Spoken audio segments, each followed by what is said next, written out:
आज ये वीडियो बहुत ही कमाल का होने वाला है, क्योंकि आज इस वीडियो में हम बात करने वाले हैं। काफ़ी हमारे दोस्तों का क्वेश्चन है कि इन्वर्टर एसी को आप पीसीबी कैसे चेक किया जाता है कि पीसीबी ख़राब है या फिर सही है, या फिर पीसीबी ख़राब है या फिर कोई और फॉल्ट है। कंप्लीट वीडियो को देखते रहिए, एक भी पॉइंट मिस नहीं करना है, नहीं तो आप समझ नहीं पाएंगे।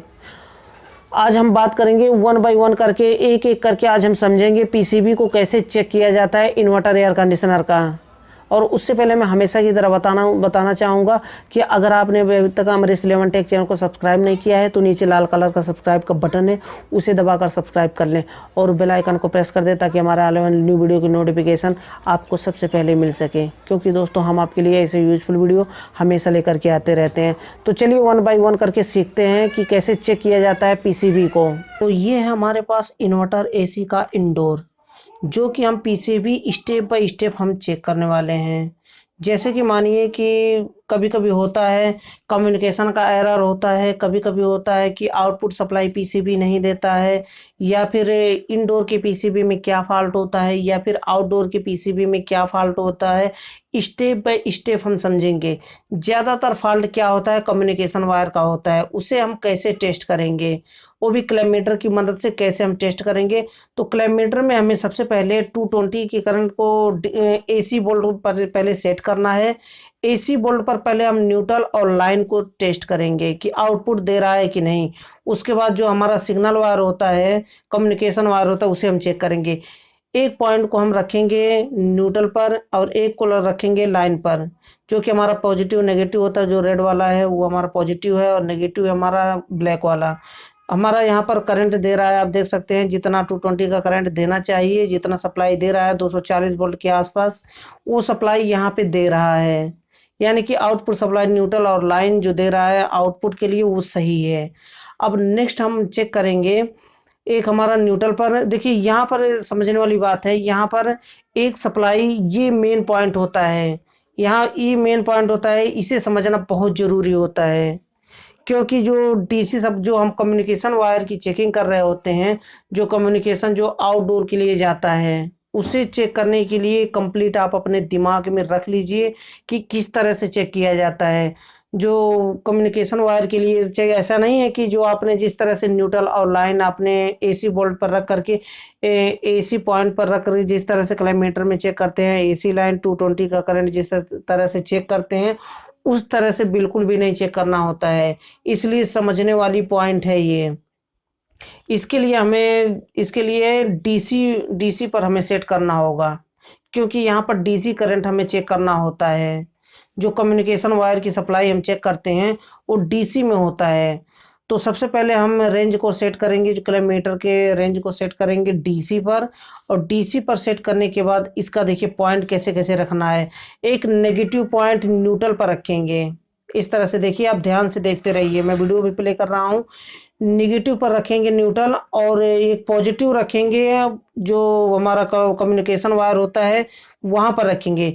तो यहाँ पर रखने के बाद आप देख सकते हैं यहाँ पर 225.51 के आसपास यहाँ पे शो कर रहा है, लेकिन अलग अलग मॉडल में अलग अलग तरह से दिखा सकता है, ये वैल्यू दिखा सकता है। जो यहाँ पर जो दिखा रहा है नंबरिंग, ये डीसी बोल्ट जो दिखा रहा है अलग अलग मॉडल में, कोई होता है एलजी का होता है, जो गोदरेज का होता है, या फिर ग्री का होता है। अलग अलग मॉडल में अलग अलग तरह के दिखा सकते हैं, यहाँ पर डीसी बोल्ट करंट दिखा सकते हैं।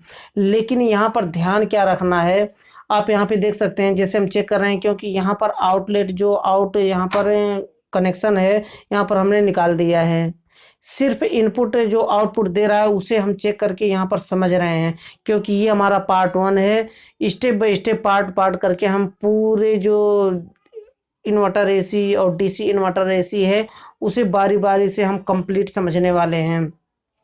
तो यहाँ पर देखिए एक एक प्राड को हम रखेंगे न्यूट्रल पर, यानी कि जो नेगेटिव है, ब्लैक वाला हमारा होता है प्राड, वो नेगेटिव होता है, और रेड वाला प्राड जो होता है हमारा वो होता है पॉजिटिव। तो एक को हम रखेंगे नेगेटिव के न्यूट्रल पर, ध्यान में रखने वाली बात है, ये समझने वाली बात है। न्यूट्रल पर रखेंगे एक, और एक हम रखेंगे कम्युनिकेशन, जो हमारा सिग्नल का वायर है, यस का पॉइंट है, यहाँ से सिग्नल का वायर हम चेक करेंगे।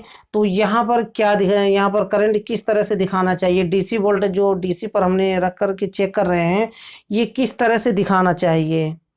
ये मानिए कि किसी किसी में 5 से लेकर के 24, 25 या फिर 20 या फिर 26 अलग अलग मॉडल में अलग अलग तरह से दिखा सकते हैं, लेकिन चेक करने का तरीका सेम होता है। और जो यहाँ पर वैल्यू शो करेगा, जो यहाँ पर डीसी करंट शो करेगा, वो उस तरह से सेम नियम होता है चेक करने का। कैसे कि यहाँ पर मानिए 25 दिखा रहा है, 25.5 दिखा रहा है यहाँ पे, तो ये कैसे मालूम होगा कि हमारा कम्युनिकेशन वायर सही है।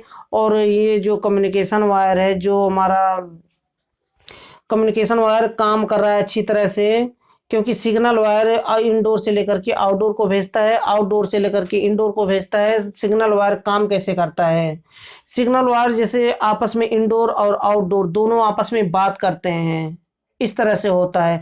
इसलिए कनेक्ट किया जाता है, इंडोर से लेकर के आउटडोर को सिग्नल वायर के जरिए कनेक्ट किया जाता है, ताकि दोनों में आपस में बात हो सके और दोनों आपस में समझ सके कि हमारे अंदर क्या प्रॉब्लम है, इंडोर को पता चल सके कि हमारे अंदर क्या प्रॉब्लम है। इसलिए आउटडोर में भी कोई प्रॉब्लम होता है तो भी प्रॉब्लम आता है, एरर शो होता है, या फिर इंडोर में कोई प्रॉब्लम होता है तो भी वहाँ पर एरर शो होता है। इसलिए वहाँ पर सिग्नल वायर लगाया जाता है पर्सनल।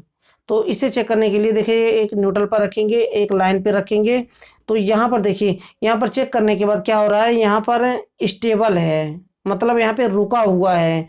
जबकि यहाँ पर क्या होता है कि रुका हुआ नहीं होना चाहिए। जैसे मानिए यहाँ पर 5 से लेकर के 5.20 है और 20, तो ये किस तरह से दिखाना चाहिए, अगर मानिए सही है तो किस तरह से शो होना चाहिए। तो यहाँ पर रिफ्लेक्शन होता है, रिफ्लेक्शन मतलब रिफ्लेक्ट होता है। यहाँ पर एक बार 5 से लेकर के 20 होगा, 20 से 5 होगा, 5 से 20 होगा, 20 से 5 होगा, 20 से 5 होगा, 5 से 20 होगा। इस तरह से उल्टा सीधा होना चाहिए, एक जगह पे रुकना नहीं चाहिए। अगर एक जगह पे रुका हुआ है तो उसे हम समझेंगे कि इंडोर की पीसीबी तो आउटपुट निकाल रही है, सही है। यहाँ पर दोनों पीसीबी की हम बात करेंगे कि इंडोर की पीसीबी में खराब है तो क्या प्रॉब्लम, क्या शो होगा वहाँ पे, आउटडोर के पीसीबी में खराब है तो क्या शो होगा, या फिर उसका कम्युनिकेशन वायर जो सिग्नल वायर है वह अगर खराब होता है तो क्या शो होगा। तो यहाँ पर देखिए होता क्या है कि अगर इंडोर से आउटपुट सप्लाई निकाल रहा है तो यहाँ पर हम चेक करेंगे कि एक न्यूट्रल पर रखेंगे, एक सिग्नल के वायर पर रखेंगे। तो यहाँ पर अगर स्टेपल दिखा रहा है, एक जगह पे रुका हुआ है, अगर सही है तो रिफ्लेक्शन होगा। एक बार ये जो पॉइंट करके 5 1 इधर है, इधर का इधर होगा, इधर का इधर होगा, इधर का इधर होगा, यानी 5 से 20 होगा, 20 से 5 होगा, 5 से 20 होगा, 20 से 5 होगा। इस तरह से अगर दिखा रहा है तो समझ लीजिए कि सही है, जो कम्युनिकेशन वायर है सही है, और पीसीबी का आउटडोर भी अच्छी तरह से वर्क कर रहा है। अगर यह एक जगह पे स्टेबल है, वैसे तो हमने कम्युनिकेशन वायर यहाँ पे आउटपुट कोई कनेक्शन नहीं दिया है, तो यहाँ पर तो दिखा रहा है, लेकिन समझा रहा हूँ इस तरह से ताकि आपको अच्छी तरह से समझ में, और काफ़ी कन्फ्यूजन आपका दूर हो जाएगा इस वीडियो में ही, क्योंकि जिस तरह से मैं समझाता हूँ, कम जो टेक्नीशियन, जो नए टेक्नीशियन है, जो भी फील्ड में नए आए, उनको भी अच्छे से समझ में आ जाए, इस तरह से मैं समझाता हूँ। तो यहाँ पर अगर सिग्नल वायर अगर यहाँ पर दिखा रहा है एक जगह पे स्थिर है, तो समझ लीजिए कि कम्युनिकेशन वायर कहीं तो खराब है। इंडोर से लेकर के आउटडोर तक चेक करेंगे कि कम्युनिकेशन वायर कहीं तो उसमें कटा फिटा तो नहीं है। अगर कटा फिटा होगा तो भी ये इस तरह का प्रॉब्लम्स होगा, एक जगह पे रुका रहेगा चेक करने पर। अगर फिर भी अगर सही है पूरा वायर, तो आउटडोर में जा कर के देखेंगे कि उसका सिग्नल वायर थिम्बल कहीं बाहर तो नहीं निकला है। बाहर निकला होगा तो भी ये प्रॉब्लम होगा, लूज होगा तो भी ये प्रॉब्लम होगा, या फिर कटा फिटा होगा तो भी ये प्रॉब्लम होगा। अगर आउटडोर की पीसीबी काम नहीं कर रही है तो भी ये प्रॉब्लम होगा। तो आउटडोर की पीसीबी कैसे चेक किया जाता है, क्या खराबी होती है उसमें, उसके लिए नेक्स्ट वीडियो में हम बात करेंगे, क्योंकि ये वीडियो काफ़ी लंबा हो जाएगा। इसलिए इस वीडियो में सिर्फ इतना ही बात करने वाले हैं कि जो सिग्नल वायर होता है वो सिर्फ इंडोर में ही जाकर के आप कैसे चेक कर सकते हैं कि आउटडोर के पीसीबी में खराबी है कि इंडोर के पीसीबी में खराबी है। सिर्फ हम पीसीबी की आज हम बात करेंगे कि पीसीबी खराब है। अब पीसीबी के अंदर क्या चेक करना है कि पीसीबी के अंदर क्या चीज़ खराब है, और नेक्स्ट वीडियो में हम बात करेंगे। तो इतना तक समझ में आ गया होगा आपको कि सिग्नल वायर, न्यूट्रल और लाइन हम चेक करने के बाद न्यूट्रल हम चेक करेंगे, न्यूट्रल पॉजिटिव पॉइंट को न्यूट्रल पर रखेंगे और एक नेगेटिव जो रखेंगे वो हमारा यस पर रखेंगे, जो सिग्नल वायर है हमारा। तो वहाँ पर अगर रिफ्लेक्शन हो रहा है डिस्प्ले में, किलोमीटर के डिस्प्ले में रिफ्लेक्शन होना चाहिए। मानिए कि 10 से 5 है, 5 से 20 है, 20 से 25 है, इस तरह के रिफ्लेक्शन होना चाहिए, आपस में चलना चाहिए, रीडिंग रुकनी नहीं चाहिए एक जगह पे। इसमें आप देख रहे हैं कि स्थिर है, क्योंकि कम्युनिकेशन वायर यहाँ पे लगा ही नहीं है, तो यहाँ पे दिखाएगा ही कि एक जगह पे स्थिर है, मतलब खराब है। क्योंकि जब आउटपुट सप्लाई यहाँ पे देंगे हम न्यूट्रल लाइन और यहाँ पर सिग्नल वायर का, तब जा करके ये काम करेगा। यानी कि आउटडोर का पीसीबी भी चलना चाहिए, तब यहाँ पर रिफ्लेक्शन शो करेगा, यानी कि चल रहा है हमारा। तो इस तरह से बहुत ही आसानी से हम चेक कर सकते हैं। हम बात करते हैं कि अगर न्यूट्रल और सिग्नल वायर पर हम रखेंगे एक नेगेटिव प्राड हम रखेंगे, वो भी डीसी करंट, डीसी पर ही हमें सेट करना होगा, क्योंकि डीसी हम सिग्नल चेक कर रहे हैं, तो सिग्नल पे हमें डीसी करंट ही चेक करना पड़ेगा। ये नहीं कि 700 वोल्ट पर रख करके हम एसी करंट को चेक करेंगे, ऐसा नहीं है। डीसी वोल्ट हमें चेक करना है, तो एक हम न्यूट्रल पर रखेंगे और एक प्राड हम सिग्नल पर रखेंगे।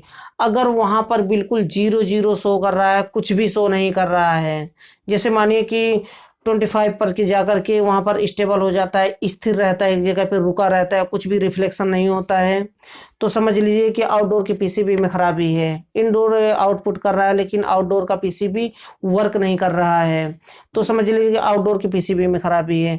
अगर मानिए वहाँ पर बिल्कुल 0 दिखा रहा है, कुछ भी नहीं चल रहा है, कुछ भी नहीं चल रहा है, वहां पर 0 पॉइंट दिखा रहा है, कोई भी बोल्ट वहां पर शो नहीं कर रहा है, तो समझ लीजिए कि इंडोर के पीसीबी में खराबी है। इंडोर का पीसीबी आउटपुट सिग्नल नहीं दे रहा है, आउटपुट सिग्नल नहीं देगा तो फिर आउटडोर को कैसे जाएगा, आउटडोर के पीसीबी में कैसे जाएगा। तो इतना सा फंडा होता है समझने का। इस तरह से आप भी बहुत ही आसानी से समझ सकते हैं कि इंडोर के पीसीबी में फॉल्ट है या फिर आउटडोर के पीसीबी में फॉल्ट है। इन्वर्टर एसी में हम स्टेप बाय स्टेप एक एक भाग को लेकर के हम इन्वर्टर एसी, उसके बाद DC inverter AC step by step समझने वाले हैं। इसलिए मैं बताना चाहूँगा कि अगर आपने अभी तक हमारे चैनल को सब्सक्राइब नहीं किया है तो सब्सक्राइब कर लें। मुझे लगता है कि आपको समझ में आ गया होगा कि इंडोर के पीसीबी को कैसे चेक किया जाता है, जो इन्वर्टर एयर कंडीशनर का पीसीबी होता है। अगर वीडियो पसंद आया हो, अगर फिर भी कोई समझ में ना आया, कुछ समझ में ना आया हो, तो आप बेझिझक मुझसे कमेंट बॉक्स में पूछ सकते हैं या फिर आप मुझे व्हाट्सएप पर मैसेज कर सकते हैं। मैं उसका रिप्लाई देने की पूरी कोशिश करूंगा। तो अगर वीडियो पसंद आए तो वीडियो को लाइक ज़रूर करें। और लास्ट में फिर से बताना चाहूँगा कि अगर आपने अभी तक हमारे सिलेवन टेक चैनल को सब्सक्राइब नहीं किया है तो नीचे लाल कलर का सब्सक्राइब का बटन है, उसे दबाकर सब्सक्राइब कर लें और बेल आइकन को प्रेस कर दें ताकि हमारे आने वाले न्यू वीडियो की नोटिफिकेशन आपको सबसे पहले मिल सके। क्योंकि दोस्तों हम आपके लिए ऐसे यूजफुल वीडियो हमेशा लेकर के आते रहते हैं। तो दोस्तों आज के लिए बस इतना ही था। अगले वीडियो में फिर जल्दी मिलते हैं एक नए टॉपिक के साथ।